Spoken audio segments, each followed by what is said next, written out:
Un pescador perdió su barca en una tormenta y su pueblo lo llamó maldito. Luego su hijo enfermó gravemente y todos dijeron que el destino lo había abandonado.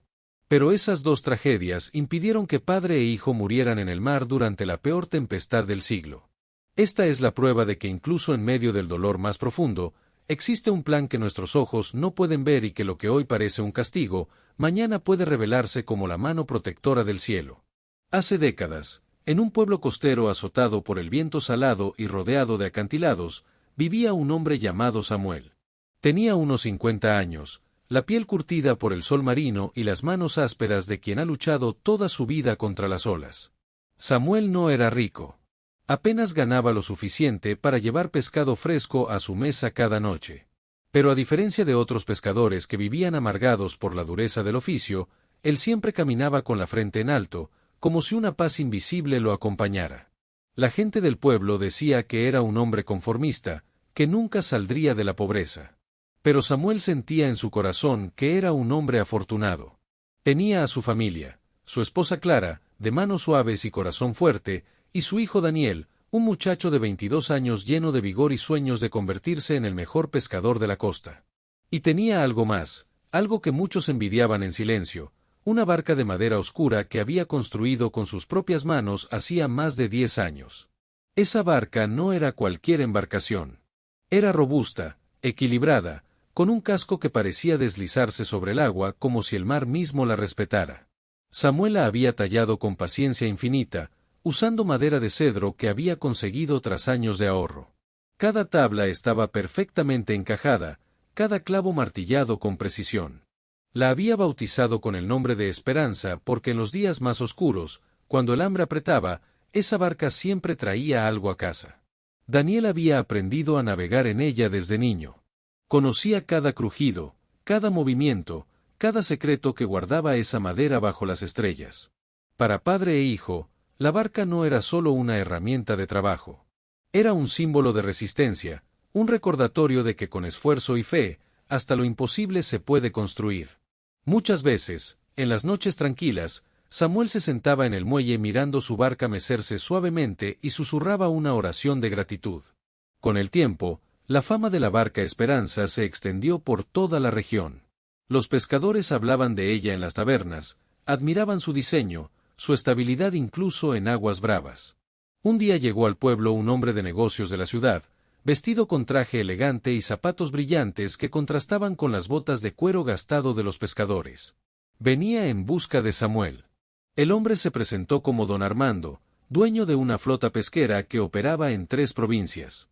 Había escuchado hablar de la barca de Samuel y quería verla con sus propios ojos. Cuando finalmente la tuvo frente a él, en el muelle bajo la luz de la tarde, no pudo ocultar su asombro. «Esta barca es una obra maestra», dijo con voz firme. «Nunca he visto una embarcación tan perfectamente equilibrada. Debe haber costado una fortuna». Samuel sonrió con humildad y respondió: «No me costó dinero, señor.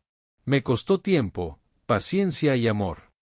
Don Armando asintió con respeto y luego, frente a varios pescadores que observaban la escena con curiosidad, hizo una oferta que dejó a todos sin aliento.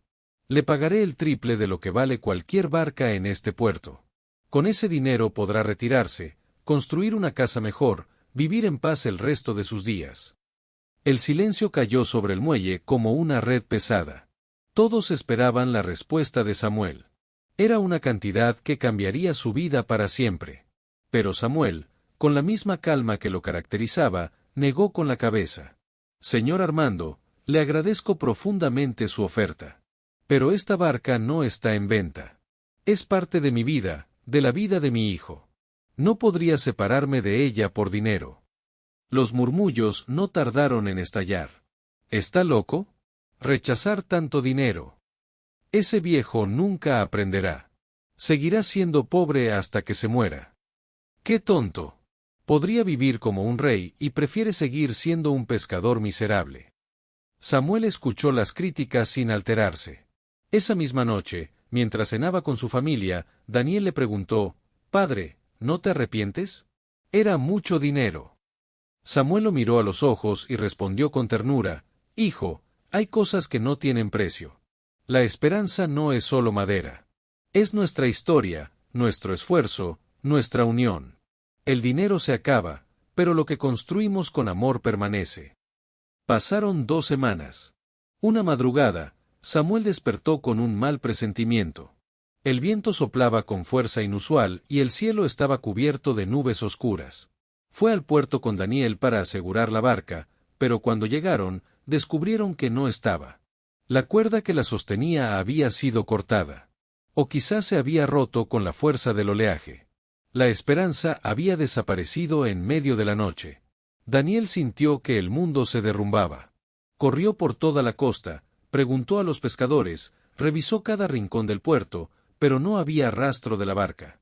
Samuel, con el corazón apretado pero la voz serena, le dijo: «Hijo, no maldigas este momento.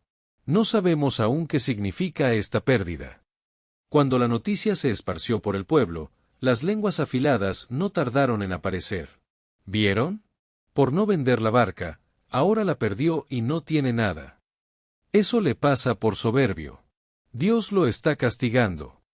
¡Qué desgracia! Ahora tendrá que pedir prestado para sobrevivir. Daniel, con lágrimas de rabia, enfrentó a su padre. «Papá, ¿cómo puedes estar tan tranquilo? Perdimos todo. Nuestra única fuente de sustento se fue». Samuel lo abrazó con fuerza y susurró: «Hijo, no apresures tu juicio. Lo que hoy parece una maldición, mañana puede revelarse como protección. Confía». Esa misma tarde, don Armando, quien todavía estaba en el pueblo cerrando otros negocios, se enteró de lo sucedido. Fue a buscar a Samuel y con tono condescendiente le dijo: «Ahora verá que debió vender cuando tuvo la oportunidad. Pero no se preocupe, todavía puedo ofrecerle trabajo en mi flota. Será un simple marinero, pero al menos comerá». Samuel agradeció la oferta, pero la rechazó con cortesía. «Señor Armando, aprecio su gesto, pero confío en que lo que ha pasado tiene un propósito. No necesito su compasión. Necesito fe». Don Armando sacudió la cabeza con incredulidad y se marchó murmurando: «Este hombre está loco». Pasaron 3 días de angustia. Samuel y Daniel buscaron la barca por toda la costa, pero fue inútil. La comunidad ya los había dado por perdidos.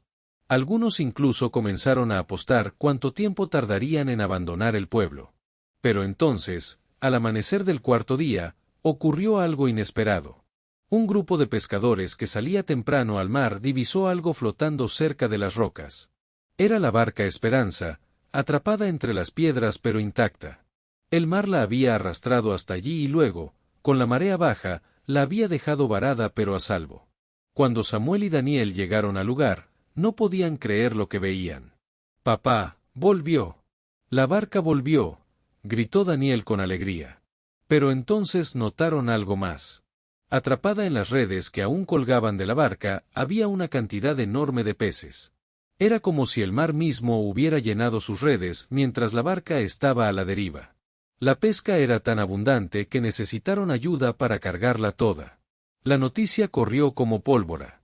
El pueblo entero fue al puerto a ver el milagro. Los mismos que antes criticaban a Samuel ahora decían: «¿Qué suerte tiene este hombre? El mar lo bendice». Pero Samuel, sin orgullo ni exaltación, simplemente dijo: «No llamen suerte a lo que todavía no comprendemos. Agradezcamos y sigamos adelante». Hey, si esta historia está tocando tu corazón, déjame un comentario con la frase «Todo tiene un propósito». Me encantaría saber que estás conectado con este mensaje. Y si aún no te has suscrito a Sabiduría en Voces, hazlo ahora. Es gratis y te aseguro que cada historia que compartimos aquí tiene el poder de transformar tu perspectiva de la vida.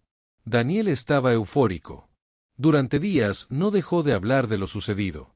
Pero Samuel permanecía sereno, como si supiera que la historia aún no había terminado. Pocos días después, Daniel comenzó a sentirse mal.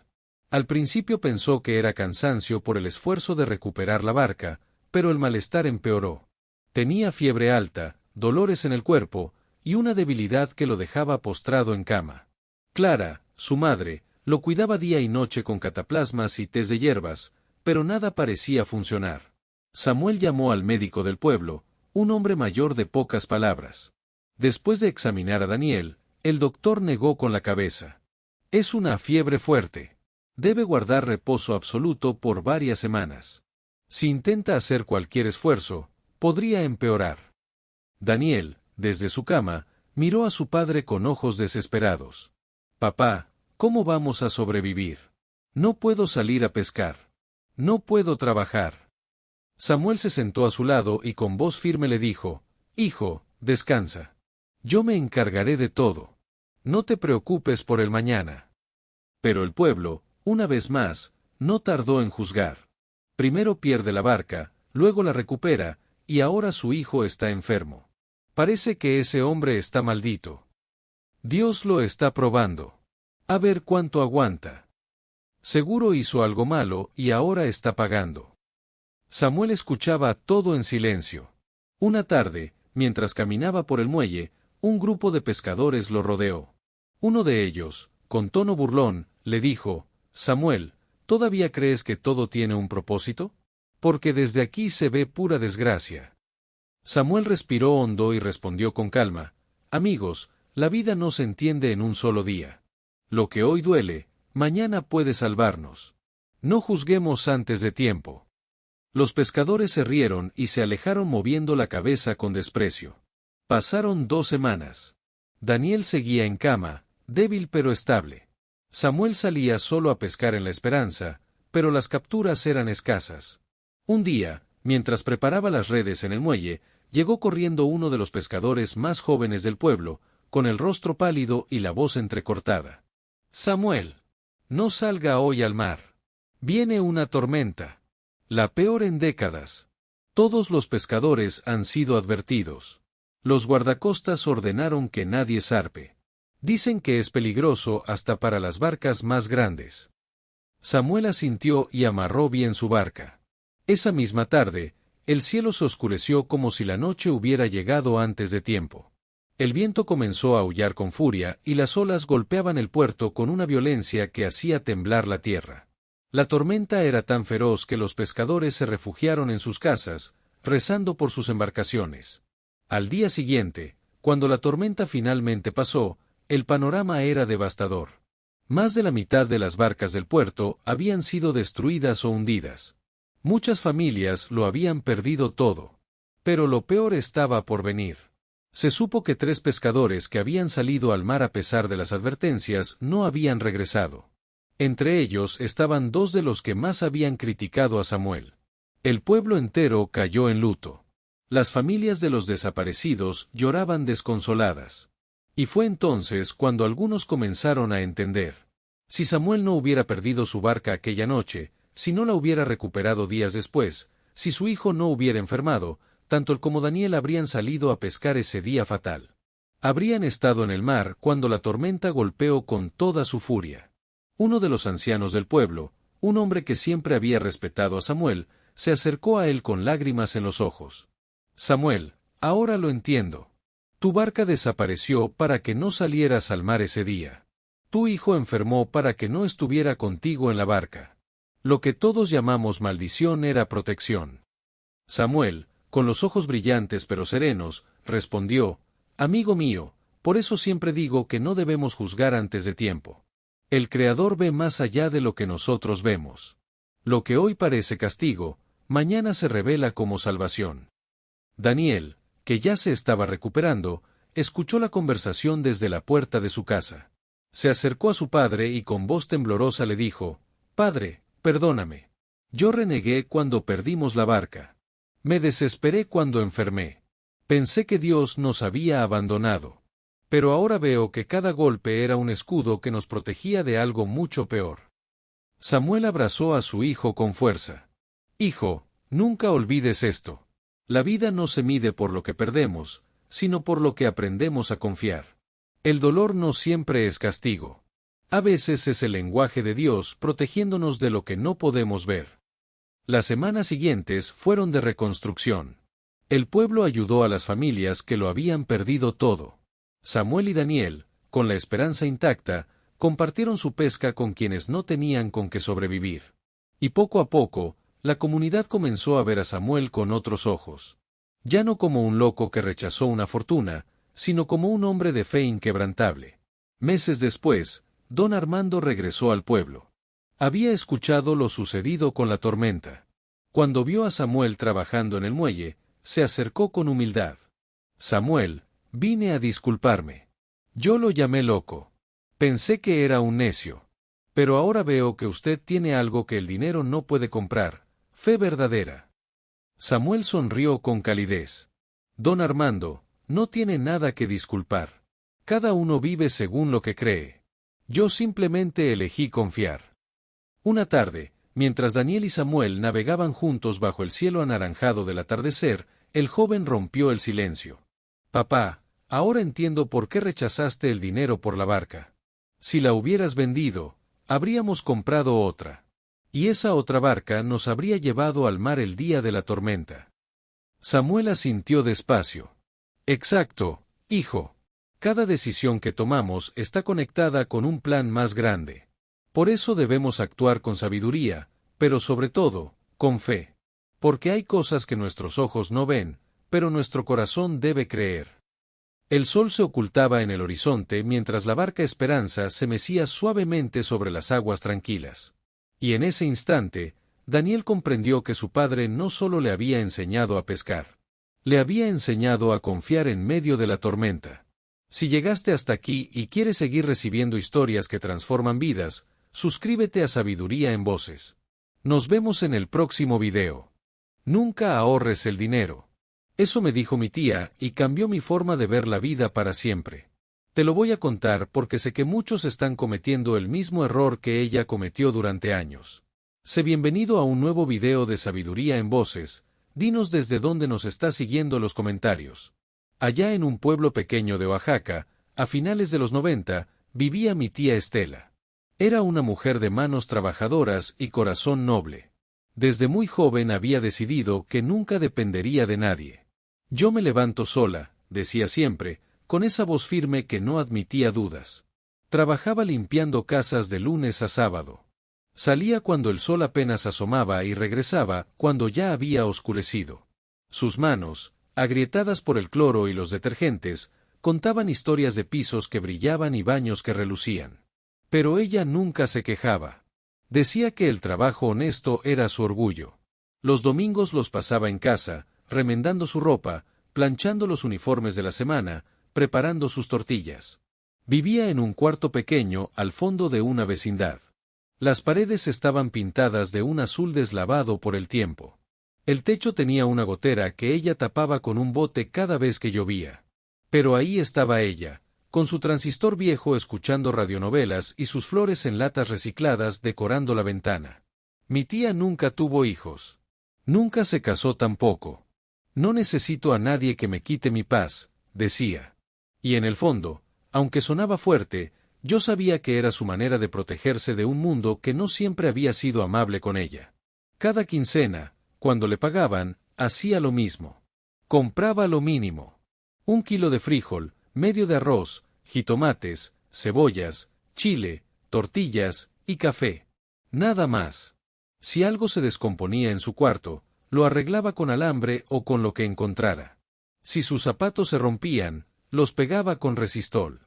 Si el frío entraba por las rendijas de la puerta, ponía trapos viejos. Y el resto del dinero, cada peso que sobraba, lo guardaba. Tenía un cajón en su cómoda donde escondía billetes doblados entre pañuelos y calcetines. Debajo del colchón también había fajos envueltos en bolsas de plástico. Y en una caja de galletas oxidada, bajo la cama, guardaba monedas que ella misma separaba por valor. Todo contado, todo controlado, todo guardado. Yo era niña cuando la visitaba. Me gustaba ir a su cuarto porque me hacía sentir especial. Me preparaba agua de Jamaica con mucha azúcar y me contaba historias mientras yo me sentaba en su cama angosta. A veces, cuando ella salía a lavar ropa en el patio común, yo me quedaba curioseando. Y fue así como un día descubrí su secreto. Encontré los billetes en el cajón. No muchos, pero para mí, que era una niña, parecían un tesoro. Cuando ella regresó, me vio con la mirada clavada en ese dinero. No se enojó. Solo cerró el cajón con cuidado y me dijo en voz baja, «Esto es para el futuro, mija. Algún día voy a necesitarlo». Le pregunté para qué lo estaba guardando. Ella sonrió, pero fue una sonrisa cansada. Para cuando ya no pueda trabajar. Para cuando me enferme. Para cuando el cuerpo ya no me responda. Y luego agregó, casi como un susurro, porque nadie más va a cuidar de mí. Esas palabras me dolieron, aunque en ese momento no entendí del todo por qué. Los años pasaron y mi tía siguió igual. Trabajando sin parar, guardando cada centavo, viviendo con lo mínimo. Yo crecí, me fui del pueblo, estudié, formé mi vida. Pero siempre la llamaba. Y cada vez que lo hacía, ella me contaba lo mismo. Aquí sigo, mija. Guardando para el día de mañana. Hasta que ese día llegó. Mi tía tenía ya casi 60 años cuando empezó a sentirse mal. Al principio lo ignoró. Es el cansancio, decía. Pero el cansancio no se iba. Las manos le temblaban. Le costaba respirar. Se mareaba al levantarse. Y un día, mientras limpiaba una casa, se desmayó. La llevaron al hospital. Los doctores le hicieron estudios. Y el diagnóstico fue claro, necesitaba una operación urgente. Algo relacionado con el corazón. No era menor. Y tampoco era barato. Cuando me llamaron para decirme, yo ya estaba en camino. Llegué al pueblo y la encontré en una cama de hospital, pálida, pequeña, como si el mundo la hubiera encogido. Me tomó la mano con fuerza y me dijo, no te preocupes, mija. Yo tengo ahorros. Y entonces me contó. Me dijo que durante más de 30 años había guardado dinero. Que nunca lo había tocado. Que todo estaba ahí, esperando este momento. Se sentía orgullosa. Sentía que al fin su sacrificio tendría sentido. Fuimos juntas a su cuarto. Sacó el dinero de todos los escondites. Lo pusimos sobre la cama. Billetes arrugados, algunos viejos, otros más nuevos. Monedas de todos los tamaños. Lo contamos juntas, en silencio, con el corazón apretado. Y cuando terminamos, mi tía me miró con los ojos llenos de lágrimas. No alcanzaba. Los precios de los medicamentos, de la operación, de los estudios, todo había subido tanto que lo que ella había guardado apenas cubría una parte. Y ni siquiera la mitad. Mi tía lloró esa noche como nunca la había visto llorar. No por dolor físico, sino por algo mucho peor. Por la sensación de haber sido engañada. De haber sacrificado su vida entera guardando algo que al final no servía. Trabajé tanto, me dijo entre sollozos. Me negué tantas cosas. Nunca me compré un vestido nuevo. Nunca salí a pasear. Nunca me di un gusto. ¿Y todo para qué? Para que el dinero no valiera nada. Yo no supe qué decirle. Solo la abracé. Al final, con ayuda de la familia, logramos juntar lo que faltaba. Mi tía se operó y salió bien. Pero algo dentro de ella cambió. Ya no era la misma. Pasaron unos meses y yo volví a visitarla. Esta vez la encontré distinta. Más tranquila, pero también más triste. Me preparó café y nos sentamos en su patio. Y fue ahí donde me dijo algo que nunca olvidaré. ¿Sabes qué es lo peor de todo esto, mija? Que yo pensé que guardar dinero era ser inteligente. Creí que estaba asegurando mi futuro. Pero lo único que hice fue robarme mi presente. Le pregunté a qué se refería. Mira, me dijo señalando su cuarto. Viví en este lugar durante décadas sin arreglarlo. Pude haber cambiado el techo. Pude haber comprado una estufa nueva. Pude haberme dado aunque sea una comida decente de vez en cuando. Pero no lo hice. Porque estaba guardando. Hizo una pausa larga. Luego continuó. Y cuando al fin necesité ese dinero, ya no valía lo mismo. La vida me pasó por encima y yo solo estaba mirando un cajón lleno de billetes. Sus palabras me atravesaron. Entonces ella me contó algo más. Me dijo que días después de salir del hospital, una vecina fue a visitarla. Era una señora mayor que siempre había sido muy diferente a mi tía. Esa mujer, doña Chui, nunca tuvo mucho dinero, pero siempre tenía algo. Vendía tamales por las mañanas. No guardaba casi nada. Pero con lo que ganaba, compraba su masa, su maíz, su manteca, y cada día hacía más tamales. Doña Chui llegó esa tarde con una bolsa llena de tamales calientitos envueltos en hoja de plátano. Se sentó junto a mi tía y le dijo algo simple pero profundo: Estela, yo nunca he guardado dinero como tú. Pero nunca me ha faltado que comer. Porque mi dinero siempre está trabajando. Compro ingredientes, hago tamales, los vendo, y vuelvo a comprar. El dinero no se queda quieto. Se mueve. Y mientras se mueve, me da de comer todos los días. Mi tía me miró con los ojos brillantes. Ahí entendí todo, mija. El dinero no sirve guardado. Sirve moviéndose. Sirve comprando cosas que producen más. Aunque sea algo chiquito. Y entonces tomó una decisión. Con lo poquito que le quedó después de todo, compró hilo, agujas, telas. Empezó a hacer servilletas bordadas. Cosas sencillas, pero bonitas. Las vendía en el mercado los domingos. Y con lo que ganaba, compraba más material. Hacía más servilletas. Las vendía. Y así. No se hizo rica. Pero por primera vez en su vida, sintió que el dinero no la controlaba. Que ella lo hacía trabajar. Ahora, si te estás preguntando qué hacer con esto que te estoy contando, no te vayas todavía. Quédate un poco más porque lo que viene te puede cambiar la perspectiva de tu propia vida. Y si esta historia te está moviendo algo por dentro, déjame un comentario, ayuda a que más personas lo vean. Los meses pasaron y mi tía empezó a cambiar. No solo en lo económico, sino en su forma de ver el mundo. Dejó de vivir con miedo al futuro. Dejó de sacrificarse por un algún día que podía no llegar nunca. Un día me llamó emocionada. Mija, me compré una licuadora nueva. ¿Y sabes qué?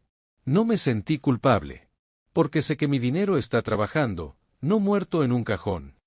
También arregló el techo de su cuarto. Compró pintura y lo dejó color rosa, su color favorito. Puso cortinas nuevas. Y empezó a invitar a las vecinas a tomar café. Algo que nunca había hecho porque siempre estaba ahorrando. Pero lo más importante fue otra cosa. Mi tía empezó a enseñarle a otras mujeres del pueblo lo que había aprendido.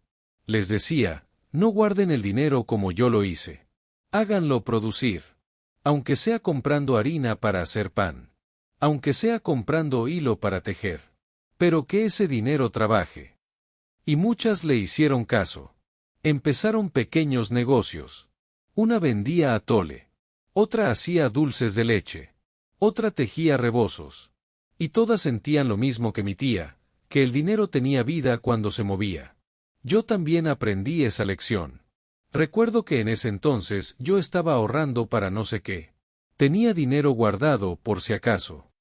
Pero después de ver a mi tía, decidí cambiar. Tomé parte de ese dinero y lo invertí en un curso que me ayudó a mejorar mi trabajo. Con lo que aprendí, pude cobrar más. Y con eso, invertí en herramientas que me facilitaban las cosas. No me hice millonaria, pero mi vida mejoró. Y no por guardar, sino por hacer que el dinero trabajara. Pasaron algunos años más y mi tía cumplió 65. Le hicimos una fiesta pequeña en su cuarto. Había comida, música, risas. Ella estaba feliz, rodeada de sus vecinas, de su familia. Y en un momento, cuando todos estábamos ahí, ella se puso de pie y dijo algo que todavía me hace llorar cuando lo recuerdo. Yo pasé la mitad de mi vida guardando dinero por miedo. Miedo a quedarme sola, miedo a enfermarme, miedo a no tener. Y ese miedo me robó la vida. Hoy he aprendido que el dinero no es para guardarlo como un tesoro muerto. Es para hacerlo crecer, para que te dé frutos todos los días. Y si algo me enseñó esta vida, es que vale más un peso que trabaja hoy, que 100 pesos que duermen esperando un mañana que quizá nunca llegue. Todos aplaudimos. Y yo sentí un nudo en la garganta. Esa misma noche, antes de irme, mi tía me tomó de las manos y me miró fijamente. Prométeme algo, mija. Nunca guardes tu vida esperando el momento perfecto. Vive ahora. Haz que tu dinero trabaje ahora. Porque el tiempo no perdona y el dinero guardado no espera. Se lo prometí. Hoy mi tía ya no está. Se fue hace 2 años, tranquila, en paz, rodeada de las personas que quería. Pero su lección sigue viva en mí. Cada vez que alguien me dice que está ahorrando por si acaso, le cuento esta historia. Cada vez que veo a alguien sacrificándose sin vivir, esperando un futuro incierto, recuerdo las palabras de mi tía. El dinero no es malo. Guardarlo tampoco. Pero guardarlo sin hacerlo trabajar es como enterrar una semilla y esperar que crezca sin plantarla. Y eso fue lo que mi tía entendió demasiado tarde, pero lo suficientemente a tiempo para cambiar sus últimos años. Ella solía decirme, el dinero guardado se pudre como la fruta olvidada. Pero el dinero que trabaja, ese florece. Y tenía razón. Así que si hoy estás guardando dinero sin más, si estás sacrificando tu presente por un futuro incierto, te invito a que lo pienses. No te digo que gastes todo. Te digo que lo hagas trabajar. Que lo uses para crear algo. Para aprender algo. Para mejorar algo. Porque al final, lo que vale no es cuánto guardaste, sino cuánto hiciste crecer. Y mi tía, esa mujer que todos veían como la ahorradora más disciplinada del pueblo, terminó siendo la que mejor entendió el valor real del dinero. No es para guardarlo. Es para hacerlo vivir. Así que ya lo sabes. Nunca ahorres el dinero. Hazlo trabajar. Aunque sea con algo pequeño. Aunque sea con algo simple. Porque como decía mi tía, un peso que trabaja hoy vale más que 10 que duermen esperando mañana. Y si llegaste hasta acá y quieres seguir aprendiendo lecciones como esta, suscríbete al canal. Nos vemos en el próximo video de Sabiduría en Voces.